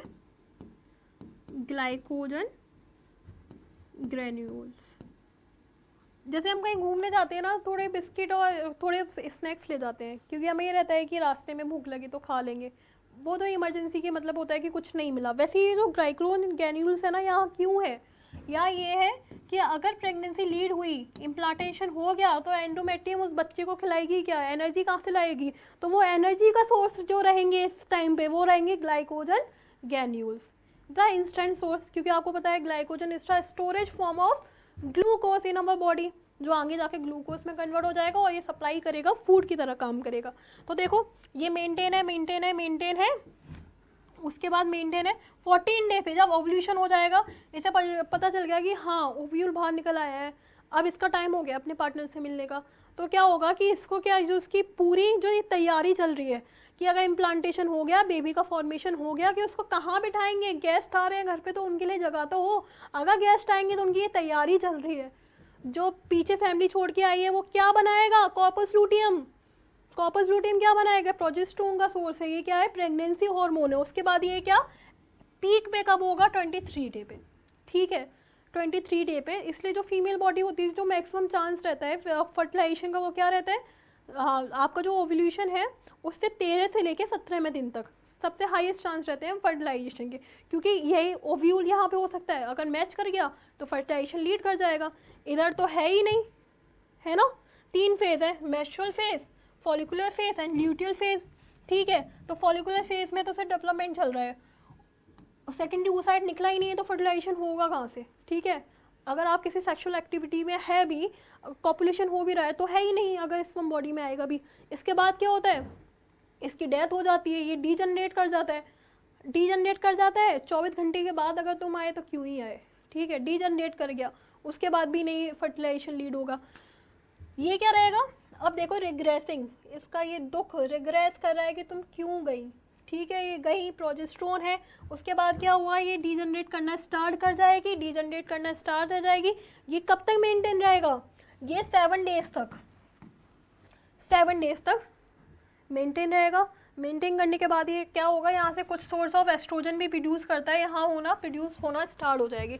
अब ऊपर देखो, ऊपर देखो, ये क्या लिखा है, 29 डे लिखा है ना, 29 डे एनसीआर, मतलब जो साइकिल रहती है वो 30 दिन की रहती है।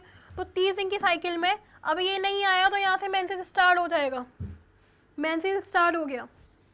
इनकी जो ये सेकेंडरी oocyte थी ना, इसकी डेथ, डीजनरेट कर गया, तो उसके दुख में क्या फैमिली रो रही है, रो रही है तो क्या ब्लीडिंग, ब्लीडिंग जो आंसू है वो क्या है, ब्लीडिंग के फेस में, तो रिग्रेस कर गया, रिग्रेस कर गया। अब उधर दुख शोक चल रहा है, शोक चल रहा है, लेकिन क्या पता चल गया कि नहीं।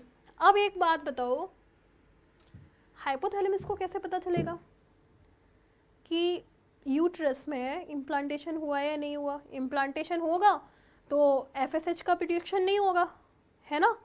अगर इम्प्लांटेशन नहीं हुआ तभी तो एफएसएच दोबारा दूसरी साइकिल लीड करेगा। तो हाउ, कैसे पता, वो ऐसे पता है बच्चों, ये यहाँ पे ना पीछे जाना पड़ेगा हमको, चलो चलते हैं, कैसे पता चलेगा, ये यहाँ पे ये देखो, ये जो यूट्रस वॉल है ना, ये वाली जो वॉल, यहाँ पे रिसेप्टर्स प्रेजेंट होते हैं। अगर यहाँ इम्प्लांटेशन होगा तो ब्रेन को जाके पॉजिटिव फीडबैक देगा कि हाँ इम्प्लांटेशन हो गया है, अभी एफएससी की ज़रूरत नहीं है, दूसरा फॉलिकुलर हमें नहीं चाहिए। अगर इम्प्लांटेशन नहीं हुआ बच्चों, इम्प्लांटेशन नहीं हुआ, ठीक है, तो क्या यहाँ पे तो कुछ बाइंड नहीं हुआ, तो क्या ये नेगेटिव फीडबैक लीड करेगा, नेगेटिव फीडबैक लीड करेगा, उसे पता चल जाएगा कि इम्प्लांटेशन नहीं हुआ। इम्प्लांटेशन नहीं हुआ तो तुम दोबारा से एफएसएच बनाओ, दोबारा से हमें ग्रोथ करनी है, दोबारा से हमें फॉलिक्यूल का डेवलपमेंट करना पड़ेगा, ठीक है। तो जो फॉलिक्यूल्स का डेवलपमेंट करना पड़ेगा, इसलिए यहाँ पे देखो एफएसएच की पीक दोबारा से आना स्टार्ट हो जाएगी और एलएच कम, और ये साइकिल ऐसे रिपीटेड मैनर्स में चलती रहेगी। तो हमने क्या देखे था, a temporary endocrine gland in human body कौन है, कॉर्पस लूटियम, कॉर्पस लूटियम है। बट ये सब क्या है, ये तो हमने नहीं नाम पढ़े। पीनल ग्लैंड तो आप देखेंगे माइंड में, ये क्या रहती है, ये बच्चों में फॉग में मिलता है, कॉर्पस कार्डिगम, ओके।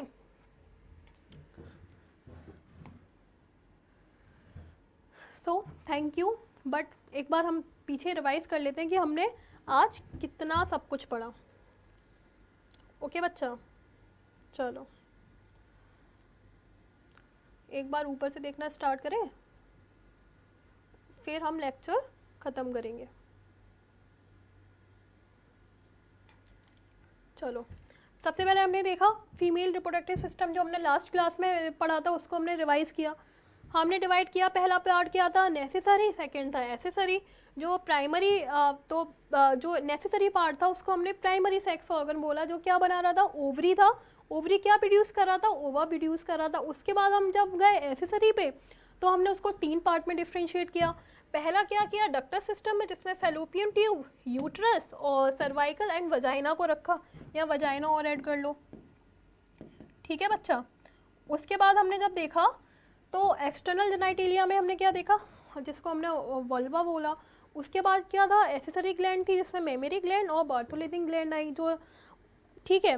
मेमरी ग्लैंड को हमने प्रीवियस में डिस्कस कर लिया था। आज हमने क्या देखा, बार्थोलेटिन का काम क्या देखा, रूब्लिकेशन का काम था। उसके बाद हमने क्या देखा बच्चा, हमने ये डिस्कस किया एनसीईआरटी का डायग्राम।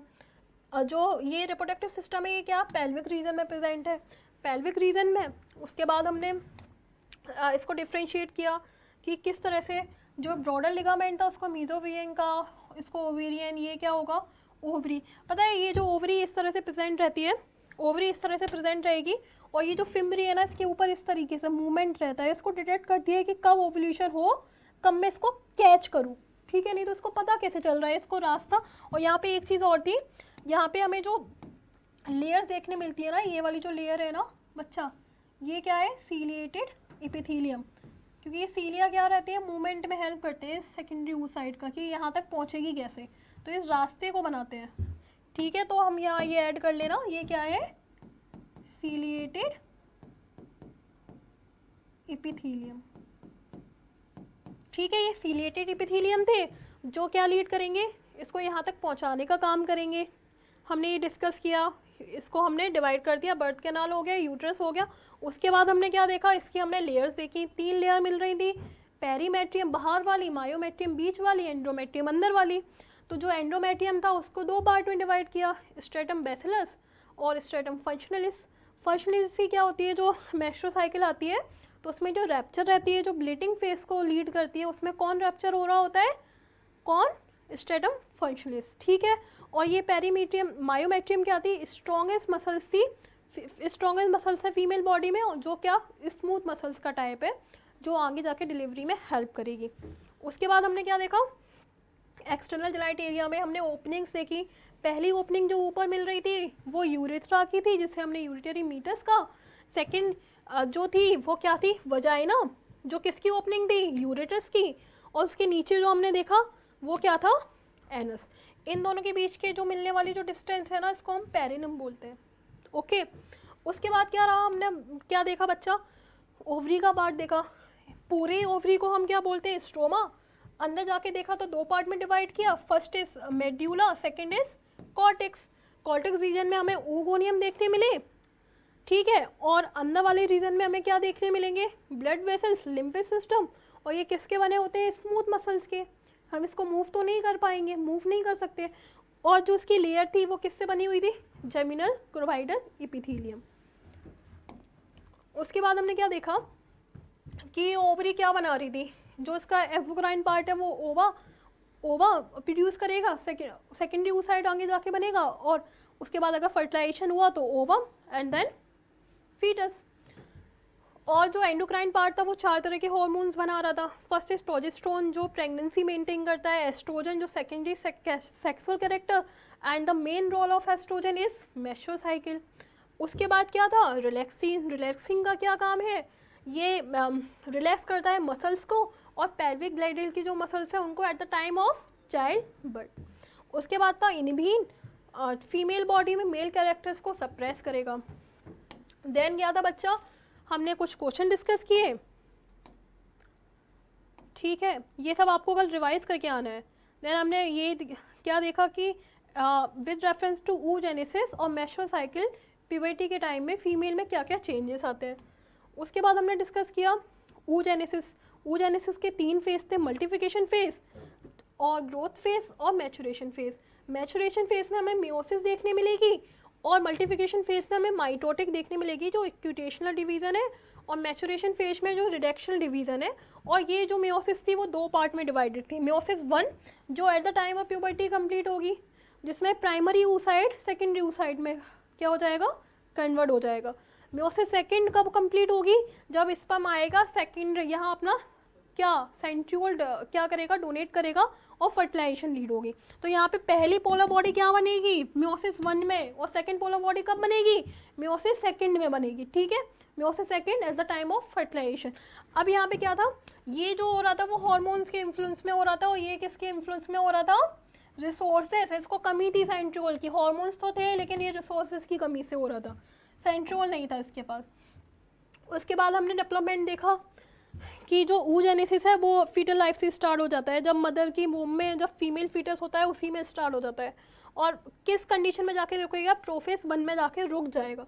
आगे जाके जब चलेगा, ये देखो प्रोफेज 1 में रुका हुआ है, प्यूबर्टी आते आते प्राइमरी oocyte में जब LH FSH ब्रेन प्रोड्यूस करेगा तब ये आगे जाके इनिशिएट होगा। आगे जाके जब इनिशिएट होगा तो सेकेंडरी oocyte में कन्वर्ट होगा, जब इसकी मेयोसिस 1 कंप्लीट हो जाएगी। जब ये सेकेंडरी oocyte होगा तो ये ग्राफिन फॉलिक्यूल है, यहाँ पे ग्राफिन फॉलिक्यूल इसको रिलीज करेगा, सेकेंड पोलर बॉडी बनेगी। अगर ये इससे यहाँ से स्पर्म मिल जाएगा तो ओवम, देन फर्टिलाइजेशन। फर्टिलाइजेशन के बाद ही बनता है ये ओवम, ठीक है, तब तक हम इसको ओवम नहीं बोलेंगे। फिर हमने एनसीईआरटी देखी, उसके बाद ही हमने क्या देखा? ग्राफिन फॉलिक्यूल का development, primary, secondary, tertiary and then Graafian follicle का, और किस तरह से ये रैप्चर होता है, जो पीछे वाला इसका पार्ट रह जाता है उसको हमने कॉर्पस लूटियम का, जो नीचे निकल आया वो सेकेंडरी oocyte का। सेकेंडरी oocyte अगर अपने पार्टनर से मिलेगा तो फर्टिलाइजेशन लीड होगा और ये इसको प्यार मतलब प्रेगनेंसी, प्रोजेस्टेरोन बनाएगा, सपोर्ट करेगा और पैसा, घर वाले पैसे भेजते रहेंगे, ये इसका इम्प्लांटेशन हो जाएगा। अगर ऐसा नहीं हुआ, अगर इसे अच्छे लोग नहीं मिले, गंदे लोग मिल गए, इसको मार देंगे, तो इसके दुख में इसकी फैमिली भी मर जाएगी, हम दोनों खत्म, कॉर्पस लूटियम खत्म और oocyte खत्म, ठीक है। oocyte खत्म तो उसके दुख में जो रोना धोना चलेगा उसको हमने ब्लीडिंग फेज का, मेंस्ट्रुअल फेज का, जो हमने मेंस्ट्रुअल साइकिल में पढ़ा, ठीक है। ये हमने क्या देखा? इसका डेवलपमेंट देखा। फिर हमने कुछ क्वेश्चंस डिस्कस किए, उसके बाद क्या था, ये किस तरह से ग्रोथ हो रही है इसकी, ये देखा। फिर हमने मेंस्ट्रुअल साइकिल डिस्कस की, मेंस्ट्रुअल साइकिल में किस तरीके से जब ग्रोथ स्टार्ट हो गया एट द प्यूबर्टी पे, जिस तरह से ब्रेन से हॉर्मोन्स आ रहे हैं, FSH बनेगा, इसकी ग्रोथ कराएगा, जो सबसे पहले ग्रो कर जाएगा ये आगे जाके एस्ट्रोजन का सोर्स बनेगा और लूप क्रिएट करेगा नेगेटिव फीडबैक से, LH का और FSH का सिग्नलिंग रोक देगा, तो FSH LH नहीं आ पाएंगे, तो पीछे जो रह गए हैं ना फॉलिक्यूल कम डेवलप स्टेज में, सेकेंडरी और टर्शरी में, तो वो मर जाएंगे, ठीक है, वो डीजनरेट कर जाएंगे, जिसको हमने क्या बोला? फॉलिकुलर एस्ट्रेशिया बोला, तो उसमें रुक जाएंगे। और जो एक होगा सुपीरियर वो आगे ग्रोथ कर जाएगा, जिसको हमने ग्राफिन फॉलिक्यूल बोला। जो ग्राफिन फॉलिक्यूल है वो आगे जाके क्या लीड करेगा? इससे क्या निकलेगा बच्चा? इससे आगे जाके निकलता है सेकेंडरी oocyte, ठीक है। तो एक साइकिल में कितने सारे फॉलिक्यूल एस्ट्रेशिया, कितने सारे फॉलिक्यूल मर जाएंगे? 15 से 20, ठीक है। अब देखो ये अल्टरनेटिव क्यों रहता है? एक साइकिल में तो इधर से निकलेंगे, एक से इधर से निकलेंगे, ऐसा क्यों रहता है बच्चा? क्योंकि ये जिस टाइम पे यहाँ पे फॉलिकुलर एस्ट्रेशिया मतलब क्या रहता है, जब यहाँ पे एक साइकिल चल रही होती है ना, एक बार यहाँ से निकलेगा ओवरी, और एक बार इस ओवरी से, एक बार इस ओवरी से, सेकेंडरी oocyte। वो ऐसा क्यों रहता है कि जब मेंस्ट्रुअल साइकिल चल रही होती है ना, तो इसमें कुछ इसको प्रोड्यूस करने में, इसको बनाने में, पूरी प्रोसेस में यहाँ पे कुछ डीजनरेशन हो जाता है, इसलिए ऐसा नहीं होता। इसको पता कैसे चलेगा कि इस बार इससे निकालना है, इस बार इधर से? तो इसलिए अल्टरनेटिव चलता है। एक मंथ में इसको दोबारा से प्रिपेयर कर लेता है, दूसरी साइकिल आएगी, फिर यहाँ से निकलेगा, ये प्रिपेयर हो जाता है, यहाँ का जो ये सब कुछ इसको डिस्ट्रैक्शन हुआ है, ये हार्म हुआ है, वो प्रिपेयर हो जाता है दूसरी साइकिल की। तब तक ये दूसरे को चांस देता है कि भाई मैं थक गया 1 महीने में, इस बार तू कर ले, ये रहता है, ठीक है। इस बार क्या रहा कि हमने देखा कि ये यहाँ से रिलीज़ हुआ तो किस तरह से ये जाएगा। अगर जाएगा तो इम्प्लांटेशन हो जाएगा, नहीं जाएगा तो अगर ये यहाँ पे जाएगा, फिमरीज को लेंगी, डिटेक्ट करेंगी, इस तरह से स्किलेटेड प्रेजेंट होंगी, उसकी हेल्प से वहाँ जाएगा। 24 हावर्स इसकी लाइफ साइकिल रहती है। अगर 24 हावर्स में ये अगर स्पर्म से मिल गया, यहाँ पे अगर स्पर्म होगा तो मिल जाएगा, तो क्या होगा? ये फर्टिलाइजेशन लीड करेगा एंड देन एम्प्यूला, ये मोरूला बनेगा and then lead to fertilization. यहाँ पे फर्टिलाइजेशन इम्प्लांटेशन हो जाएगा। अगर नहीं होगा तो यहीं इसको माइक्रोफेज मार के खा जाएंगे और इसके दुख में कॉर्पस लूटियम भी डीजनरेट कर जाएगा, ठीक है, कर गया। और अगर ये हो गया तो प्रोजेस्टेरोन का सोर्स रहता है ये अगर यहाँ होगा तो ये ठीक है, ये प्रोजेस्टेरोन का सोर्स रहेगा। हमने यहाँ ये डिस्कस किया। आगे जाके हमने जो ये मेंस्ट्रुअल साइकिल डिस्कस की कि किस तरीके से फॉलिक्यूल डेवलप हो रहे हैं, एस्ट्रोजन बना रहे हैं, एस्ट्रोजन बनाएंगे तो ये आगे जाके जो फीडबैक, पॉजिटिव फीडबैक देखा तो जिससे एलएस सर्च आएगा, एलएस सर्च आएगा तो ओवल्यूशन होगा, ओवल्यूशन से ही रिलीज होगा। उसके बाद जो कॉर्पस लूटियम है वो प्रोजेस्टेरोन बनाएगी। प्रोजेस्टेरोन आगे जाके क्या लीड करेगा? इसका अभी ये थिक है क्योंकि यहाँ पे प्रेगनेंसी, इसे चांस है, बॉडी को होप है कि अगर प्रेगनेंसी हो गई, इसलिए एंडोमेट्रियम यहाँ पे मोस्ट किस पे रहती है, किस पे है, अपनी पीक पे है। प्रोजेस्टेरोन है जो प्रेगनेंसी मेंटेन हार्मोन है, और यहाँ पे आगे जाके अभी हमें कोई फॉलिक्यूल डेवलप नहीं कराने, इसलिए यहाँ पे इसकी कोई पीक नहीं है। यहाँ इसकी पीक है और ये क्या यहाँ पे हाईएस्ट रहेगा। इसके बाद क्या रहेगा, डीजनरेशन। बॉडी को पता चल गया कि नहीं आ रहा, वो तो डीजनरेट कर गया, हमको भी डीजनरेट करना पड़ेगा। डीजनरेशन हो जाएगा, एस्ट्रोजन, एस्ट्रोजन की भी यहाँ पीक आएगी। उसके बाद ये दोनों सब कुछ कम, एफएसएच दोबारा बढ़ना शुरू हो जाएगा। एफएसएच अगर बढ़ रहा है तो फॉलिक्यूल्स का डेवलपमेंट दोबारा स्टार्ट हो जाएगा, और ये साइकिल इस तरह से रिपीटेटिव रहेगी। जो कितनी रहती है फीमेल्स में, 28 डेज़ की रहेगी, 28 डेज़ की। और जो हमें 14 डेट पे क्या देखने मिलेगा, ओव्यूलेशन देखने मिलेगा। ठीक है, उसके बाद हमने कुछ क्वेश्चन डिस्कस किए। तो ये बच्चों आज का लेक्चर था, आई होप आप सबको समझ में आया होगा। तो कल की क्लास में आप इसको रिवाइज करके आइएगा, और कोई डाउट हो तो I always here to help you. May be पढ़ते रहिए, बिजी रहिए, खुश रहिए। Have a good day, good night.